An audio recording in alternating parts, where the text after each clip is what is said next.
Pasti kamu terfikir kenapa saya pakai baju begini kan?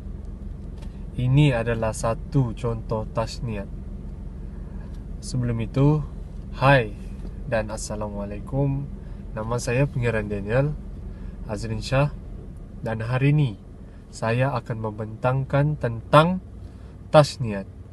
Okey, tasniat pula ini adalah satu perkara yang menjadikan kehidupan manusia berada dalam keadaan adab yang cukup tinggi dan akhlak yang baik, yaitu dengan mengambil perkara-perkara yang baik daripada kehidupan dan meninggalkan benda-benda yang kotor, yang tidak diterima oleh akal yang baik, dan ia terkumpul dalam kemuliaan akhlak.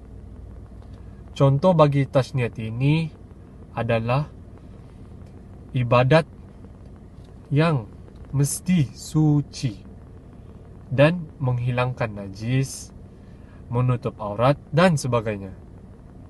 Ia juga terdapat dalam semua keadaan, sama ada samalah seperti doriyat dan juga hajiyat.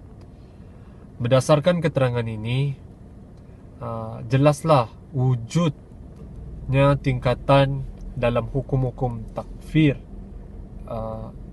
taklif dalam syariat Islam, dan ia bukanlah satu peringkat yang sama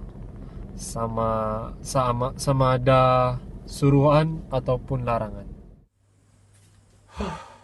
Okey geng, aku sudah tukar baju, jadi kita pergi seterusnya. Let's go. Seterusnya ialah pandangan Al-Ghazali terhadap maslahah Al-Tasniyah ni. Okey. Imam Al-Ghazali tidak meletakkan standar maslahah itu berdasarkan apa yang disukai atau memenuhi kehendak manusia. Namun maslahah itu adalah bertujukan menjaga tujuan syarak terhadap manusia. Penjagaan terhadap maksud syarat ini ialah akhirnya akan menghasilkan kebaikan kepada manusia, sama ada secara langsung maupun tidak langsung. Menurutnya lagi, maslahat terbagi kepada 3 peringkat, yaitu maslahat daruriyat, hajiyat dan tasniyat. Maslahat tasniyat didefinisikan sebagai maslahah yang diperlukan oleh manusia untuk menambahkan kemudahan dan kesenangan dalam kehidupan mereka. Bagi Imam Al-Ghazali, maslahat tasniyat adalah peringkat memperbaikan, memperindahkan serta mempermudahkan suatu keadaan supaya mendatangkan nilai tambah sama ada dalam urusan harian ataupun muamalat. Ketiadaannya membawa kepada kehidupan yang keji pada pandangan orang yang berakal. Contoh, memakai pakaian yang baik dalam solat. Assalamualaikum. Korang dah solat ke belum? Kalau belum, solatlah dahulu, kerana solat itu adalah wajib. Jadi, pada hari ini saya dapat simpulkan bahwasanya tasniat ini adalah sangat penting untuk masyarakat Islam. Bukan sahaja masyarakat, tetapi umat Islam di dunia ini. Kerana ini adalah satu sifat, tasniat mempunyai sifat pembersih dan memberi kemajuan kepada umat Islam dalam memberi kemudahan kepada diri sendiri dan juga tempat ataupun pakaian yang bersih ketika beribadat. Jadi, oleh itu, kita sebagai umat Islam sangat penting untuk mempelajari apa maksud tasniat ini, kerana banyak fadilatnya untuk kita lebih maju di masa hadapan. Jadi sekian, terima kasih, dan ini sahaja dari saya. Sekian daripada saya, Pengiran Daniel Azrin Shah. Maaf sekiranya ada dalam pembentangan saya ini berkata kasar ataupun menyinggung perasaan yang lain, maupun diri sendiri dengan ataupun orang lain. Alhamdulillah. Terima kasih.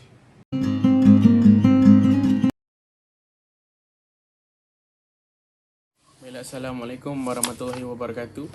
Nama saya Muhammad Farhad bin Burhanuddin dari kelas AM110 3C bagi subjek CTU 263. Saya akan membentangkan kepentingan konsep tahsiniat.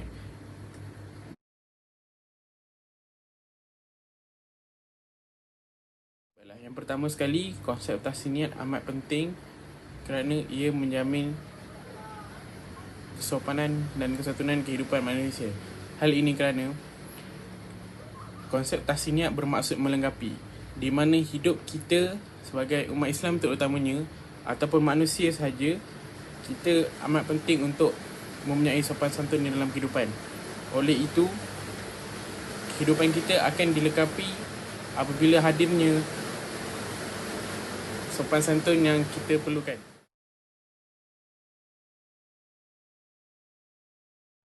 Seterusnya, kepentingan kedua konsep tahsiniat ialah mengekalkan akhlak kita. Konsep tahsiniat amat penting kerana dengan kita mengekalkan akhlak kita, ia dapat menjamin kehidupan kita yang sentiasa berlandaskan syariat Islam.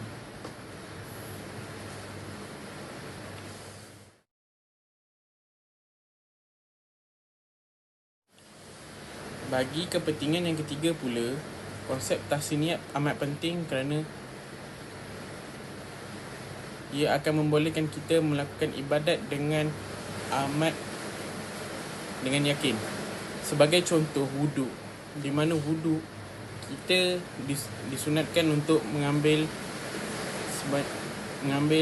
di anggota sebanyak 3 kali, dan juga terdapat anggota wajib dan juga anggota sunat.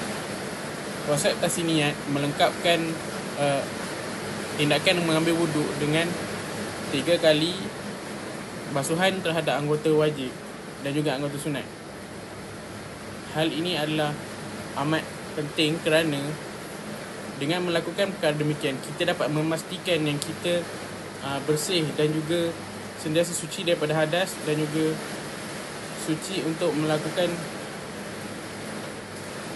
sucikan diri untuk melakukan ibadah seperti solat dan membaca Al-Quran. Tetapi konsep tahsiniat juga fleksibel, di mana kita boleh untuk tidak melakukan 3 kali basuhan dan juga hanya melakukan basuhan kepada anggota wajib. Hal ini adalah kerana Islam adalah agama yang fleksibel, dan jika perkara yang tidak diingini seperti ketiadaan air atau kekurangan air terjadi, maka perkara ini boleh diaplikasikan.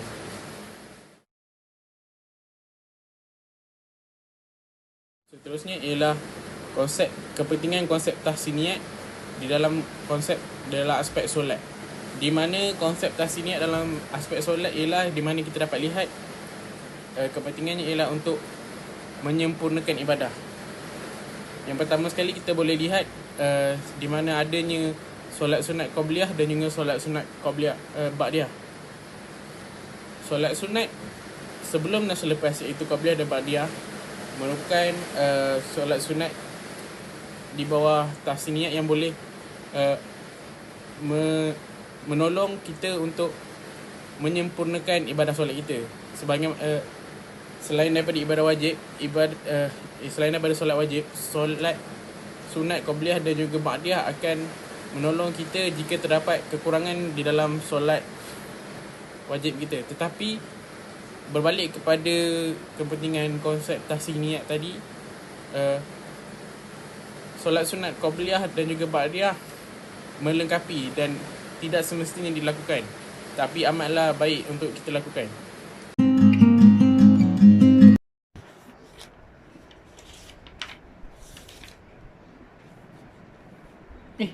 Hai guys. Okay.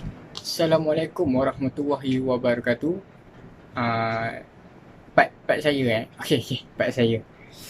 Saya ingin menerangkan tentang bagaimana maslahat tahsiniat ini boleh diaplikasikan ke dalam masyarakat. So seperti yang korang tahu, dua orang sahabat saya telah terangkan maksud-maksud untuk maslahat tasniat dan kepentingan maslahat tasniat tersebut. So untuk saya explainkan bagaimana maslahat tasniat ini boleh diaplikasikan ke dalam masyarakat. So seperti yang korang tahu, tasniat ini kehidupan seseorang itu yang bermewah-mewahan. Sebenarnya tasniat ini tidaklah dikatakan penting, akan tetapi ia adalah pelengkap kepada dua maslahat tersebut yang lebih penting, iaitu maslahat daruriyat dan maslahat hajiat. Selain itu, tasniat ini merupakan pelengkap kepada kehidupan manusia itu. Jika manusia itu memilikinya, kehidupannya akan jadi lebih baik ataupun jadi lebih sempurna. Akan tetapi jika tidak memilikinya, jika kita tidak memilikinya, tak adalah orang kata kehidupan seseorang itu cacat ataupun tidak sempurna. Masih sempurna, cuma tak sesempurna kepada orang yang memilikinya lah. So korang faham kan? So sebenarnya Islam juga sebenarnya tidak melarang umatnya untuk hidup dalam kemewahan ataupun hidup dalam kehidupan yang bermewah-mewahan. Bahkan Islam menggalakkan orang yang hidup bermewah-mewahan ini membantu orang-orang yang lebih memerlukan. So ialah kita hidup mewah, kita ada banyak duit, so kita kenalah tolong orang-orang yang lebih memerlukan kan. So apa salahnya, pahala pun kita dapat. Dan sebenarnya tidak pula sampai kepada berhutang dan membebankan manusia itu sendiri. Sebagai contoh, hidup yang bermewah-mewahan ini adalah mempunyai pakaian yang cantik, pakaian yang mahal branded, pakaian branded. Lepas tu yang kedua, pergi ke restoran yang mahal lah kan, pergi restoran yang ada harga-harga Yahudi semua tu kan. So yang ketiga dan sebagainya lah, banyak lagi benda-benda yang kita boleh jadi hidup lebih mewah. Membeli rantai ke apa ke kan, emas ke. Okay. Itu contoh kepada aspek yang lebih besar lah daripada aspek yang general lah orang kata kan. Contoh untuk aspek dalam pengurusan. Sebenarnya contoh aspek dalam pengurusan ini untuk tasniah ini adalah mendatangkan keselesaan dan menonjolkan kemewahan serta kehebatan. Sebagai contoh, dalam aspek pengurusan ini adalah mempunyai bilik yang dilengkapi dengan pendingin hawa, aircon, mempunyai hiasan-hiasan di dalam pejabat tersebut, mempunyai hiasan yang cantik dan kemas. Lepas tu peralatan pejabat itu sebenarnya mahal-mahal, tak sama macam pejabat-pejabat yang lain kan. Kenderaan pejabat tersebut juga mahal-mahal, macam Mercedes, Audi ke dan sebagainya lah. Itulah contoh untuk tasniat ini, contoh dari segi aspek pengurusan dan juga contoh kepada general, contoh untuk masalah tasniat ini. Saya ingin merumuskan bahawa kehidupan tasniat ini sebagai pelengkap kepada kehidupan manusia. Saya just nak remind, kalau korang mempunyai kehidupan yang bermewah-mewahan, korang hulurkanlah bantuan kepada orang-orang yang lebih memerlukan. Janganlah menunjuk kemewahan seseorang itu kepada orang lain. Okay, jangan riak.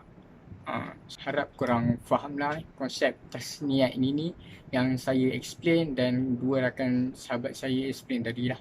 Itu sajalah bagaimana tasniat ini boleh diaplikasikan kepada masyarakat. Itu sajalah part saya. Okay. Korang faham dan korang mengambil pengajaran daripada konsep-konsep ini. Okay. Sekian, terima kasih. Assalamualaikum warahmatullahi wabarakatuh.